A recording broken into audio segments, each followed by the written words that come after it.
We recently had an election here in the United States, and now we just started a new administration. And I'm going to be honest, for a lot of us, this one is tough. I normally don't talk about politics on the Fancy Scientist podcast because I want to be inclusive as possible, and that still stands for today's episode. The reality is that wildlife research and science is heavily dependent on politics. They are inevitably intertwined. On today's episode, I want to talk about navigating the world post this election. I know it had a profound effect on many of us.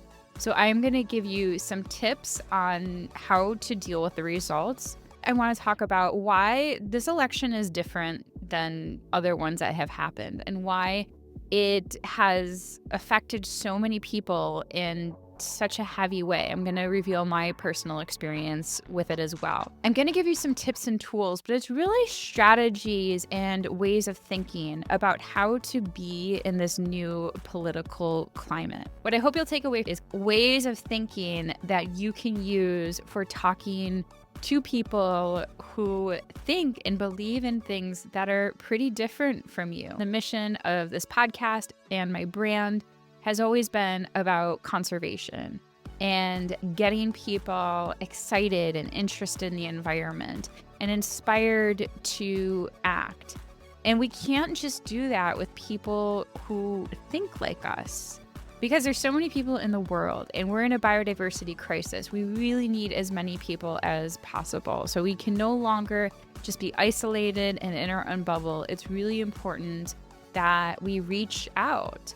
And I want to teach you how to think about this in a way that is not going to be so draining on you to feel like you have to convince the other person or you have to be right. I want to break down some of those misconceptions and also teach you that arguing doesn't have to be heated. It doesn't have to be polarizing, so antagonistic. I've actually had good friends who have voted very differently than me, who have very different opinions on topics that I care about a lot, but I'm still friends with them and I still have conversations with them. I'm recording this podcast too because I've gotten the sense and actual feedback that some people are afraid to speak out. I was in the meeting the other day with other science communicators, and one person mentioned that although she is a very vocal advocate on climate issues, she found herself being more quiet about them recently and feeling kind of apprehensive in discussing them. Now, this is somebody who has a science communication following. They are talking about these things. They're not shy. They haven't traditionally been. That's what I'm here to help you do today. I hope to give you some inspiration that we can't give up and we won't give up. So let's begin. First, I want to say that I personally feel that I am in a safe environment where I can communicate, where I can express myself. I don't feel threatened. I don't feel like I'm in a dangerous situation. I totally understand that this might not be the case for everyone. Therefore, you do what is best for you. And you take care of yourself in the way that you need to. Reason why I am recording this podcast and spreading this information is to help people who want to carry on the message and they want to do it effectively. And maybe they don't realize that some of the things that they're doing actually can backfire and have the opposite effect.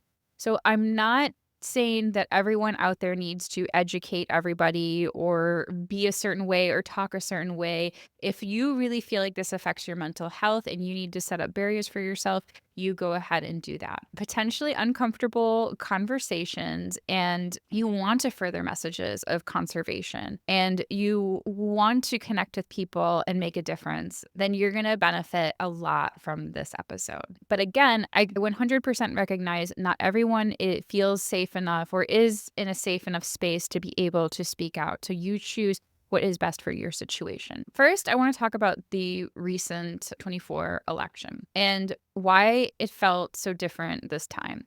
Yes, we had Trump in office before, but it felt almost like by accident. And honestly, I kind of think it was. He didn't win the popular vote. He won the electoral college, and a lot of people didn't think he was going to win So they kind of were just like, we'll see what happens. Like we never had this guy before. Let's just give him a chance. But this time feels so different because he did win the popular vote and people knew who he was. They knew his policies, they knew his agenda, and they voted him in. This election, as a scientist, this election was so difficult for me and so many other people who are pro-environmental because no matter how you voted, because objectively, Trump's policies are not favorable towards the environment and they're not favorable towards science. We're seeing it play out right now. Government funding for scientific research programs were halted. They're now resumed again, but they're probably going to try to be halted again. People's jobs are on the line. There are some serious consequences here. Although there are many issues that I care about, this podcast is about science and conservation, so we're going to focus on those things. And for me personally, this was so hard because the thing that I care about is climate change. And this is even true about other issues. It's the thing I care about the most because climate change affects not only animals. A lot of times when we think about climate change, we visualize polar bears on melting ice, but it affects every single person and every single living being on this earth. And the thing about climate change is that we truly do not have time. With some of these other policies, yes, they are horrible. There's terrible. There's going to be some bad consequences. But once the right candidates are in office, they can be reversed. But with climate change, we can't refreeze the ice that's melting. We can't put it back in there. So it's like this Pandora's box. Once it starts tipping over the edge, once the temperatures start reaching a certain threshold, we can't go back. So there is a huge sense of urgency when it comes to climate change. And again, it affects people. There are areas of the world where storms and natural disasters are worsened by climate change, and this is costing human life. Trump is openly against the Paris Accord, and the United States has now withdrawn from it, and this was to limit global temperature increases. So the United States is not participating in that. He's against green energy efforts like solar and wind, and he is very much for fossil fuel. In the first Trump administration, more than 100 rules governing clean air, water, toxic chemicals, and wildlife were rolled back. These are just the facts. Trump is not pro-environment or conservation. The other thing making this time different that's really scary is that in Project 2025, it's outlined that Trump is going to replace federally appointed employees working for organizations like the Environmental Protection Agency with people who basically will agree to what he says. So what were neutral servants are now going to be replaced by basically yes men. So this is something new that we didn't experience through the first administration. That's why this time feels worse because we not only lost the popular vote and of course the Electoral College, but the whole system is going to change. People who were dedicated to doing their job to now people who are just going to say yes to Trump. What this means, if there are results in conflict with what the administration wants, then people's jobs are on the line. They have to stay quiet or they could lose their jobs. This is a very scary scenario. And if you feel like this is really far-fetched, it's really not. In the first administration, I remember Trump standing in front of a map created by scientists with the projected pathway of a hurricane, and Trump literally taking out a Sharpie marker and drawing on it and changing the path. So that type of stuff is going to be happening closed doors where we can't see it happen. And you can see how this is dangerous because scientists work trying to remain as neutral as possible and remove any objectives they have. So if there's something that the administration disagrees with and scientists are worried about their jobs, they may not feel confident enough to speak up. Also, during his first term, there were thousands of website pages that were hidden or buried talking about climate change on the EPA, in the Department of Interior, was being buried that was previously accessible to the public. When Trump won, I honestly was devastated. I was really sad, definitely the day of, but a good few days afterward. I felt just really like nobody cared. I felt like nobody cared about science, about the environment, about climate change. And I even had feelings of giving up, like giving up what I do here and talking about conservation. I went to a negative state. I was thinking there's not even going to be EPA jobs anymore or Fish and Wildlife jobs. The Endangered Species Act is no longer going to exist. Should I even do career mentoring anymore? How was I going to mentor people if it looked like there wasn't going to be a pathway to jobs in the government? And it felt worse this time because it felt like people chose this. They were like, "No, we actually don't care about climate change. We don't care about science." I kind of took it personally. Like, well, if nobody cares, then like, is what I'm doing worth it? Is it even working? Does all of this stuff matter? So I spent a good day just like crying and honestly being really depressed. And I was also kind of mad at myself that I was so shocked because when Kamala announced that she was going to run for president, although I wasn't super excited about Joe Biden running due to his age and his debate performance, I did know that he beat Trump before and he had a good chance of beating him again. But Kamala, we didn't know how she would perform. When Kamala was announced as the candidate, although I was in favor of her, I was skeptical. I wasn't sure if America was ready to vote for her.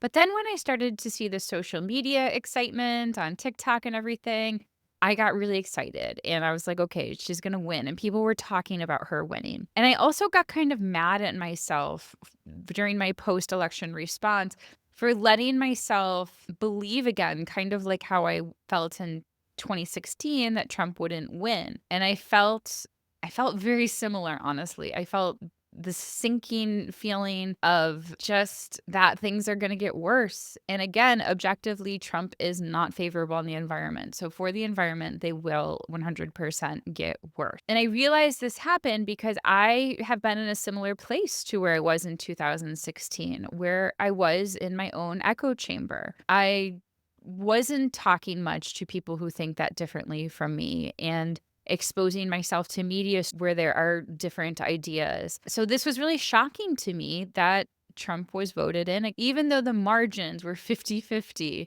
the entire way, it was still shocking to me. It's almost like I didn't want to believe it. But here we are now. We're in this new administration. We're here. So what are we going to do about it? This isn't a podcast about political strategy. It's more about how you can personally navigate through it.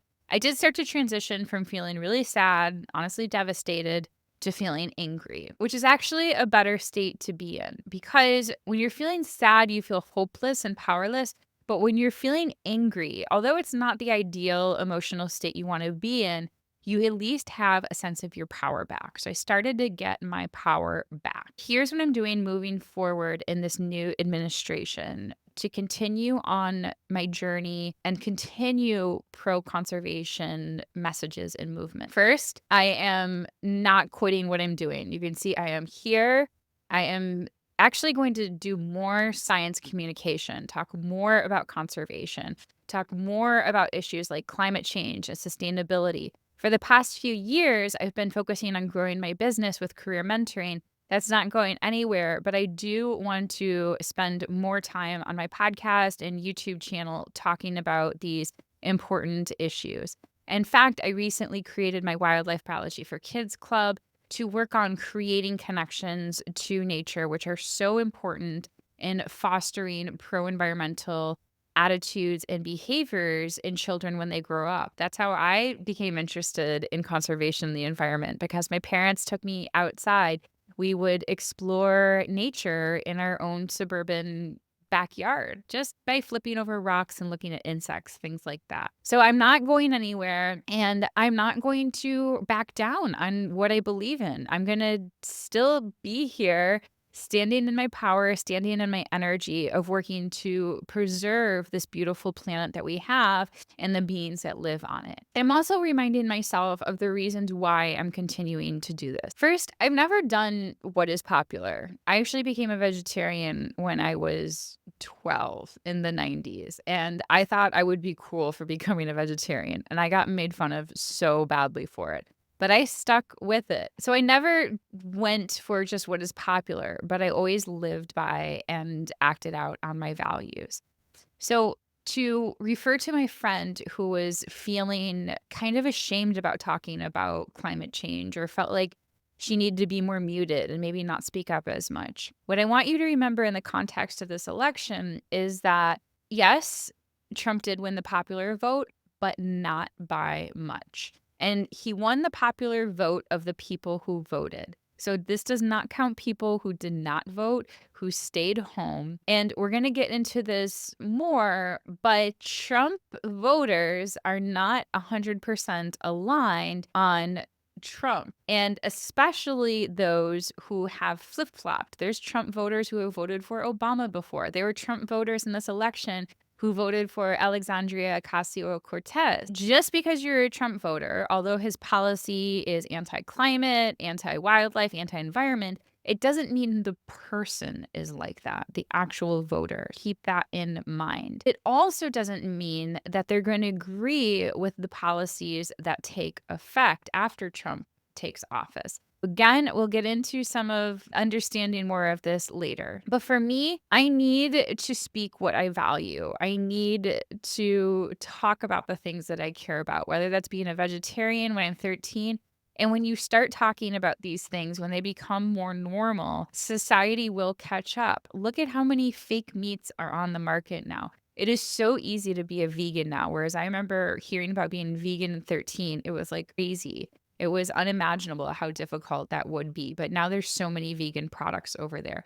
So change does happen and it takes time and it takes a while for the societal norms to catch up. So you keep when you keep speaking when you keep speaking about what is important to you, about your values, then they become more normal. Then they become more normalized as more people chime in and spreading the message. Then they become more normalized as more people spread. Then they become more normalized as more people chime in and the message is spread. And I just can't not do anything. Like life just seems purposeless to not move towards what I believe in. This is my whole career is based on this mission, and it's a huge part of who I am and what I believe in. I can't just sit back. No matter how unpopular it is, I just can't sit back and not speak up. I also remind myself that change is not linear. It's not like you just keep progressing and progressing and progressing. Change is more like a pendulum where it swings back and forth. If it swings too much in one direction, then it will swing back in the other direction.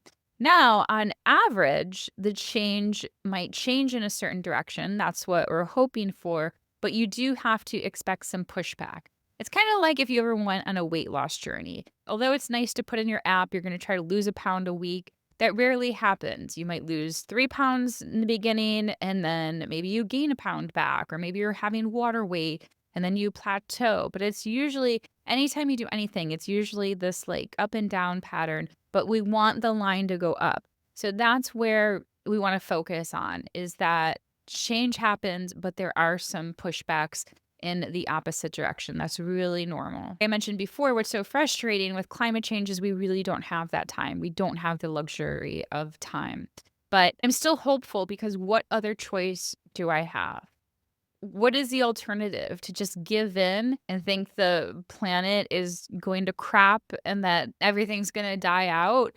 What kind of mindset and outcome would that give me? No, I still want to work to protect and make the best situation that we can out of what we have to work with. And I also think about like, what would my idols do? What would Jane Goodall do? I adore Jane Goodall. Do you think she would just be like, I'm going to close down my organization, my nonprofit, and just forget it? Like it's all over with. Like, even though this is a big impact here in the United States, there's still so many people in the world, so many organizations, so many countries. And this is just one piece in time and one section of the world. There's still so many things that are going on that are good. Then I want you to think about what is actually harder. Is it harder to do something or to not do something? You get to choose your hard. Let me give you an example. Let's use our body example again, or fitness. Doing a workout is hard. It's not all fun. Or if you're me, you don't love working out. But I love the way that it makes me feel. I love the support I have in my back for feeling strong. A lot of my aches and pains as I've gotten older go away with working out. When I am more fit, it just makes things easier. But like I said, the workouts are hard. But the other hard is if I'm not fit. And then I have all those aches and pains, and it's difficult for me to move around the house or to take a hike or do things like that. So, which is harder for you? Is it harder for you to not do anything and see things just kind of like fall apart around you? Or is it harder for you to take some action? For me, it's harder for me to just sit back. I need to help. I want to help. This is also part of my healing and what makes me feel good. What I want you to do is choose your own hard. Which one is it going to be? The next thing that I'm doing is I'm trying to understand. Trump was president before I got very politically involved, and I listened to a lot of resources about what was going on and strategies to follow. But when Biden was president, I gave up a lot of that stuff. So now it's time to be involved again. Actually, I should have been involved the whole time. I shouldn't have let myself get burnt out and give up, but it's time to get involved again. What I'm doing is spending a lot of time trying to understand. I'm listening to podcasts like Pod Save America is one that I really like. I'm following my politicians on social media. I'm getting tuned in to what is going on and what people are saying from all sides. As I listen to these podcasts discussing the exit polls and what people were thinking, I started to feel better because even though Trump and his administration want you to think it was this strong mandate, it wasn't.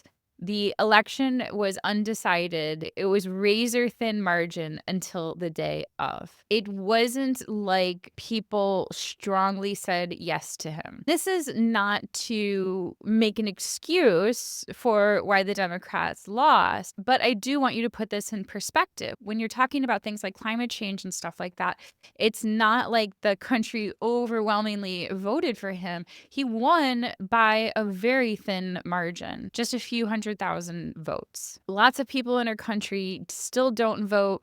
And there's also complicated reasons for why people voted for Trump. It's not necessarily that they were in love with the guy. Yes, of course, he does have his diehard supporters. There's many reasons why people voted for Trump. There tends to be this perspective that all people who voted for Trump are diehard Trump supporters. This is not true. There's many people who voted for Trump in spite of some of the things that he is in favor of. A lot of things that I heard from the podcast is voters felt that they were choosing between two bad options. And this was something that I definitely heard frequently when I went to canvass in Wisconsin. A lot of people whose minds were not made up kept on talking about they just didn't have any good options.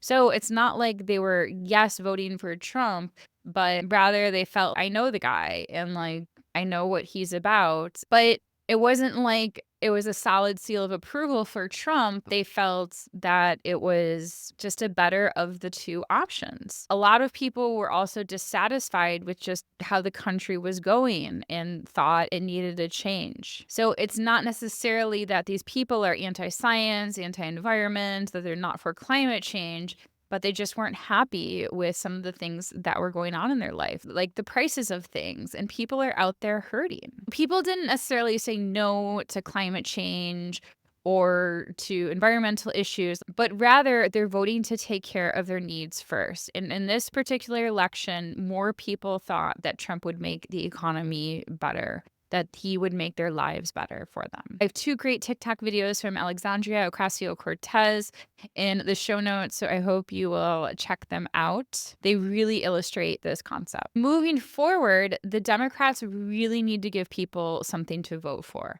Now, I personally felt like Kamala gave me something to vote for, but she did not resonate with people, and this is something that the political party needs to move forward with. because this was true. Talking to voters in Wisconsin, a lot of people felt like they didn't have good options. If you're finding these tips helpful, please rate and review on Apple or Spotify podcasts, wherever you're listening. Your reviews really help me reach other people who could use this message as well. If you're watching on YouTube, please hit the subscribe button and make sure to turn on the notification so you know when the latest podcast episodes and other videos are out. This next thing I have been doing and I am going to continue doing, but I am going to keep open, maintain, and welcome channels of communication with those who think differently than me or have different beliefs or values.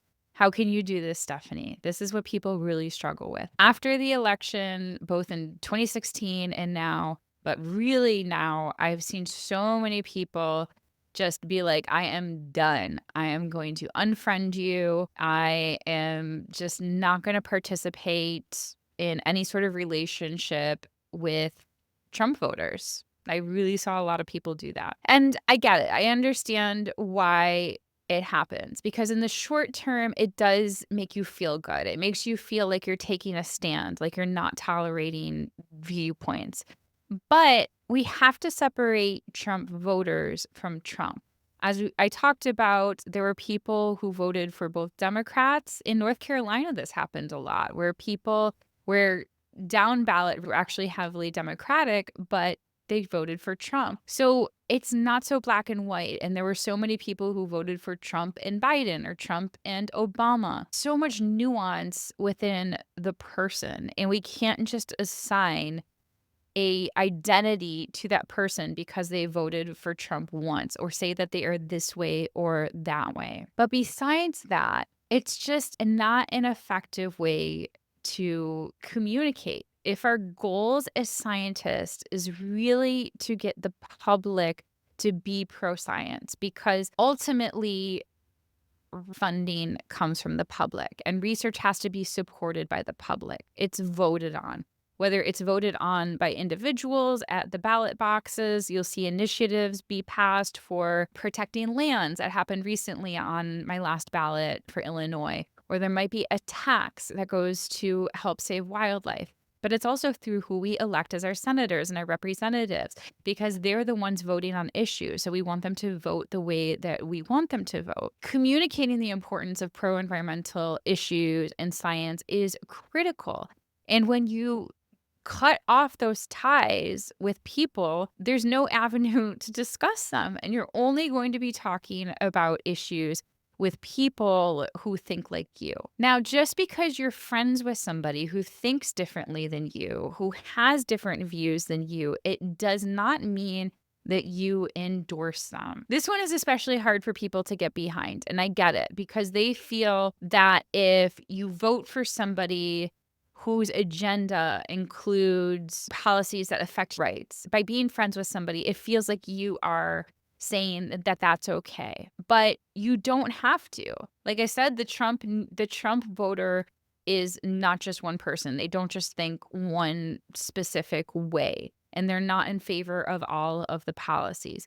But even so, by you not talking about certain issues, it's not going to change their mind. And in fact, you might be a source of light for certain issues. Now, I know I said I would focus on conservation issues here, but I do want to bring up gay marriage as an example. Obama originally never came out for gay marriage. I remember he let it slip that he was for gay marriage, and it was a big deal. So gay marriage used to not be popular. But I've seen that change really rapidly. And one of the factors that people think was the reason for this change is because they had gay people in their lives. Their children, family members, a friend that they knew were gay. And then also talking about it on TV, having gay characters. There were real people in their lives that they couldn't just exclude. Now, I'm not saying this does happen where families do exclude people from their families. This is awful and unfortunate. But there's many situations where parents had children who were gay or brothers or sisters and humanized this issue. And they realize they're real people and love is love, and it's okay for them to love who they want to love. It was having that different perspective in their life that allowed them to see things differently. So it's important that we maintain these connections in our lives. Some of my biggest followers, some of my biggest fans on social media are Trump supporters. And they love the stuff that I post about connecting to nature, about connecting to wildlife. We can find some common ground on those things. And maybe when I talk about some of the things that Trump is going to do that harms wildlife, maybe they're going to be inspired to call their senator or call their representative and tell them to vote against certain agenda. And this is how change happens. When you maintain those connections with people and share ideas that you are passionate about, it doesn't have to be down somebody's throat. It doesn't have to be an argument. But by you doing what you love, by you talking about it and being out there and sharing inspirational messages, that's how change can happen. When we stop having this, we all go into our own world and we have conversations with only the people that we agree about. Being friends with somebody doesn't mean you endorse their views. One of my good friends, we don't agree on everything. She's Catholic and I'm not. Does that mean I can't be friends with her? Because if I'm friends with her, I would have to be Catholic? Oh. A lot of times when I talk about remaining friends or having conversations, people are like, I've tried talking to these people. Have you tried talking to these people? But you have to remember that change takes time. Going back to the example of gay marriage, I want to read you the statistic. When those who say they have shifted to supporting same-sex marriage are asked why their views changed, people offer a range of answers. Roughly a third say it is because they know someone, a friend, family member, or other acquaintance who is homosexual. A quarter say their personal views have changed as they have thought about the issue or simply that they have grown older. And 1 in 5 say they changed their minds to support gay marriage because the world has changed and this kind of shift is inevitable. So it takes time. And what's really most important is those societal factors, that knowing somebody, that knowing society is going this direction. Now more than ever, people need to hear our voices. You need to be that presence in the life. And I get it. It can be uncomfortable. It can be difficult, but you can do hard things. And if we really want to work on conservation issues, we have to do the work where it's challenging. We can't just do it where it's easy. And the idea that you have to be in full agreement to talk to somebody or to be on something, Twitter, for example, or the Joe Rogan podcast as another example, is just not serving us. Think about it this way. Let's talk about The Tonight Show. There are some things that The Tonight Show would do that I didn't like. For example, they would bring on exotic animals in like leashes and they would like cuddle these animals and stuff. And I didn't think that was a good representation for how people should interact with wildlife. I thought it gave people the impression that wild animals are pets. Now, if I was invited as a guest to The Tonight Show, I would go on it, regardless that they have those people as their guests. And the same thing with these platforms like Joe Rogan. So many people are like, oh, Democrats shouldn't go on Joe Rogan because he spreads anti-vaccine information. But that's where people are. We need to be on the platforms where people are. So many scientists have left Twitter taking a stance, but that is still where people are. Now, it's okay if you join Blue Sky. I joined Blue Sky to communicate with other scientists and to foster that sense of connection because a lot of people were on Twitter for that reason. I totally understand if they want to be on Blue Sky for that reason.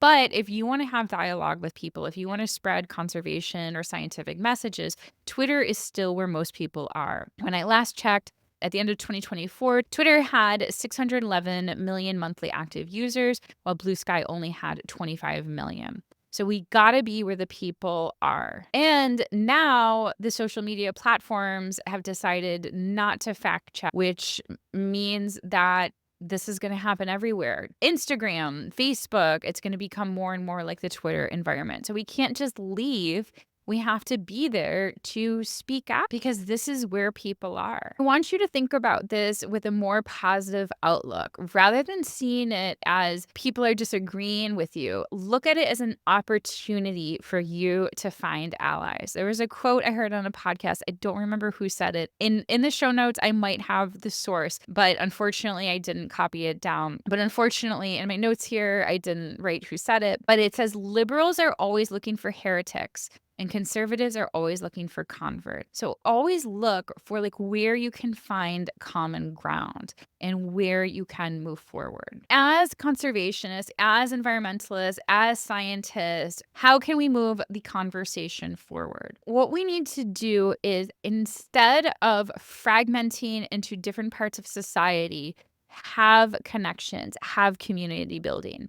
And honestly, it's probably better to do this in real life. So become friends with people in your community. Start looking for ways in your community to build connections where you might meet people who think differently than you. For example, I'm part of the Glen Ellen Newcomers and Neighbors group here, and we don't talk about politics, but I'm sure there's people from across the political spectrum in this group. Have conversations with people. In an upcoming podcast, I'm going to do a full book report on Adam Grant's book, Think Again.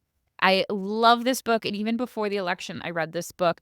And I thought all scientists should read this book because it is so important. So I am going to do a Cliff Notes book review type of version in a podcast with the biggest take home points. And this is going to give you some really good concrete tips for knowing how to talk to people.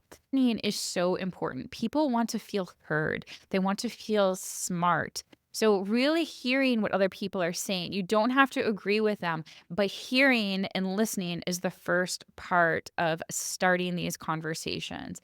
Where can you find common ground? What can you agree upon? I mentioned before, some of my biggest followers are Trump supporters, but we love nature. We love animals. We love wildlife. Where can we bond over those things? And then how can that be a bridge to some other issues? Well, if you love wildlife, these are some climate change issues that are really affecting the species that you really care about. And I know it's uncomfortable, but it's gonna take uncomfortable conversations. I love this quote from Andy Kim. It was on Pod Save America. He says, if you're only having comfortable conversations in politics, you're not engaging with the people you need to be talking to. Now, I know you're not all politicians out there, but like I said, I am here to encourage environmentalism, to encourage conservationism. In order to further our movement, it's gonna take conversations, and these conversations are going to be not necessarily hard, not necessarily antagonistic, but they could be uncomfortable. Another resource I recommend that you read is the book Don't Think of an Elephant. This is by George Lakoff. This really helped me understand some of the decision-making processes that people might take in voting a certain way. I really love this book. I actually should read it again. It's been a while since I read it. Two more things that I'm doing that you can do to navigate through this new administration. The next one is to create your own joy. Create your own practice. For me, I do some sort of meditation every morning, or I do Tony Robbins' priming activity. I started reading the book Simple Abundance again. I do a journaling practice, but you need to create your own sense of joy. And that comes from you. No matter what is happening in the outside world, that comes from you. And I love this one video of RuPaul where he talks about this. I'm going to put this in the show notes as well. But he talks about that, yes, of course, we need to look at the bad things in the world to make change happen. But you don't want to stare at it. You want to create your own joy. And this comes from finding, so I talked about having difficult conversations with people who think differently than you, but find your community too. Find the people who make you feel good, who let you be you. And then the last thing is to do something local. Change happens locally. And this is kind of a cliche statement, but it really does. And this is what we saw in the first Trump administration is that local governments, states had so much power over Trump that Trump would have a certain policy he would enact, but states had their own governments and their own ways of fighting back. So, what can you do locally? How can you get involved? What organizations can you volunteer for? They are going to need you now. Things are going to get hard for them as funding gets pulled. To build this sense of community, can you create a community garden or help out with one that's already existing? This is something wonderful that we can do in nature that is beyond party lines. Whether you are Republican or Democrat, you can get behind a garden. These are things that a lot of us have in common. And honestly, some of these lines are becoming more blurred. I came across this article in the New York Times about when did the right become crunchy. If you don't know what crunchy is, it means, I think it takes after like granola because granola is crunchy, but crunchy kind of means like you're really earthy, you're really natural. Like you maybe wear natural deodorant, you don't believe in having synthetic chemicals in your products and things like that. And this is kind of what's happening with RFK Jr. is that he is promoting this agenda of removing certain kinds of food additives and dyes and making things more natural and things like that. And this used to be stuff that the left used to really promote, but now it's the right. So what this shows us is that there are places where we can have common ground and where we can work from. So that is how I'm working through this new administration. I am going to have that podcast on the book Think Again to you soon. If you're like me and struggling with the loss that's going to happen with climate change action, I highly recommend you watch my podcast on dealing with climate change anxiety. There is a lot of helpful, practical tips that you can do every day that will help you navigate through this administration. Thank you so much for listening. If you found this episode helpful, please share this episode directly to a friend, somebody in need, somebody who needs help, somebody out there who is maybe feeling alone. You are not alone. I'm here with you, and I know there are lots of other people here feeling the same way too.